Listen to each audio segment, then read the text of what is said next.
The scientific theory of evolution explains how life forms develop and diversify over generations. Something to understand straight away is that it doesn't claim to explain the development of the universe or how life was first begun. It explains how new varieties of life form emerge from earlier life forms.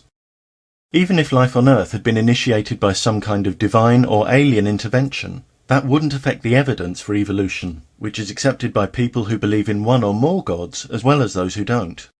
It's also important to understand what a scientific theory is. Outside science, people often use the word theory to refer to a hunch or unsupported personal opinion. This is not what the word means in science. In science, a theory refers specifically to a well-substantiated explanation which accounts for a body of well-substantiated facts. So whenever we encounter a statement like, evolution is just a theory, not a fact, this tells us that whoever's made the statement is not using the terms correctly. In science, theories don't get promoted to facts. Facts are explained by theories. Because of their explanatory power, theories are the ultimate goal and the ultimate achievement in the sciences of nature. To start with some well-known facts, we know that physical traits of parent life forms are inherited by the next generation, and that through the artificial process of selective breeding, many traits can be exaggerated in later generations. This can be achieved fairly simply, by mating together individuals that exhibit those traits most strongly, and repeating this process with successive generations. Breed only from horses with good competition records, and their offspring will tend to perform well also. Breed only from aggressive dogs, and their offspring will tend to be aggressive. Many who happily acknowledge this kind of artificial selection are the same people who label evolution impossible or a fairy tale. And yet natural selection, one of the major mechanisms that drives evolution, requires no magical suspension or violation of physical laws. It simply says that traits also emerge and reproductive opportunities are also limited because of factors other than human influence.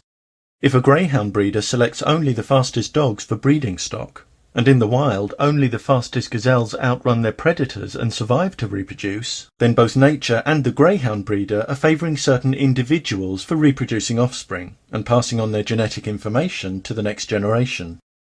Before I say more about natural selection, I want to mention another commonly misunderstood term, mutation. Many think that when biologists talk about mutation, they're referring only to dramatic malformations like animals with extra limbs or heads, or far-fetched scenarios like dogs producing cats, or even morphing into cats. These are misconceptions. Mutations are simply changes in genetic variation within a population, brought about by insertions, deletions, and recombinations of the DNA sequence. But mutation isn't the only cause of variation, because it's not only the DNA sequence that's important to evolution. Epigenetic studies, for example, show that genes can be switched on or off, and that this genetic activation or inhibition can be inherited and expressed in later generations. Most variations are neutral and have no impact on an organism's survival, accumulating naturally over successive generations in what's known as genetic drift, the effects of which are far more noticeable in smaller populations. But a variation in colour, for example, could have a major impact. Take this insect. If genetic variation makes some of its offspring less conspicuous to predators, they'll have a greater chance of surviving and reproducing, and in the course of time, the insects with this variation may become more abundant within the population. If the variation makes other offspring more conspicuous to predators, they may not survive to reproduce, and the variation may vanish or become suppressed because of natural selection. Many who don't understand evolution try to discredit it by equating it with pure accident. But it's not pure accident that camouflage, hooves, petals, antennae, fins, wings, eyes and roots have evolved in the natural world. All these physical traits have served specific functions in contributing towards different organisms' reproductive success. And clearly if the organisms that exhibit these traits manage to reproduce, they perpetuate their genetic information, including the information for the traits, in the next generation. But it's not true that every single trait of a living organism must be advantageous. For example, traits that give no particular advantage can still be favoured if they're associated with other traits that do. When it comes to beneficial traits, there's no one-size-fits-all. Bulk may be a great advantage for a walrus wanting to dominate its rivals, but it would be a distinct disadvantage to a spider monkey that's adapted to a life of swinging nimbly through trees. Again, it's no accident that walruses have evolved to be bulky and spider monkeys have evolved slender, supple limbs. These physical attributes have helped them operate in their respective environments and ways of life, to survive and compete for reproduction. People who say that evolution is all about impossibly unlikely accidents and blind luck often like to claim that the probability of life forms evolving is the same as the probability of winning the jackpot on a one-armed bandit hundreds of times in a row. But miraculous accidents are the opposite of what evolution is about. If we're going to use the one-armed bandit analogy, then evolution presses the hold button on almost all symbols on every pull of the lever. Starting with a word, we only need to change one of its letters to turn it into a new word. Changing one letter from this word results in further new words. And if we carry on repeating the process, we can produce words that differ dramatically from the original. Dramatic change can be achieved one small step at a time. And this is what happens with evolution, except that with evolution, countless mostly minute changes have accumulated over millions of years. If members of a given species become geographically isolated from each other, each group may end up having to respond to very different environments and predators, and adapt to very different ways of gathering food. Any genetic variations will no longer be shared throughout the whole population, but only within each group. In this way, genetic drift and natural selection can lead to the emergence of two distinct populations, which after a given period of time are no longer related closely enough to interbreed. The theory of evolution doesn't say that organisms from one species population suddenly produce organisms from another. Dogs don't produce cats. Nor does it say that individual organisms change species. Individual apes don't morph into humans. While we're on the subject of apes and humans, there's a common misunderstanding about our evolutionary relationship with apes, revealed by the question, if humans evolved from apes, why are there still apes?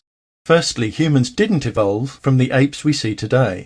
Humans and modern apes share a common ape-like ancestor different from both modern animals. But secondly, when one life form evolves into another, that doesn't mean the first life form has to stop existing. Take life form A, so well adapted to its environment that it changes very little from one generation to the next. But then part of the population spreads to a new environment where it's poorly suited. Different survival pressures now lead generations of this separate population to change dramatically, while the changes in the first population remain barely noticeable. After many generations, population 1 still exists in more or less its original form, alongside the now very different population 2. It didn't have to die out or change at the same rate. The theory of evolution has never demanded the existence of animals with a crocodile's head and a duck's body. Even when there's evidence that one animal evolved directly from another, that doesn't mean the transitional forms must look like whole chunks of each animal stuck together. Evolution doesn't work by combining different species at random, and evolutionary scientists have never hunted for the crocoduck, the jellywolf, or the rhinopus. The theory of evolution tells us something very different. Nature doesn't reward just any random combination of features. Even highly specialized animals are being driven to extinction all the time.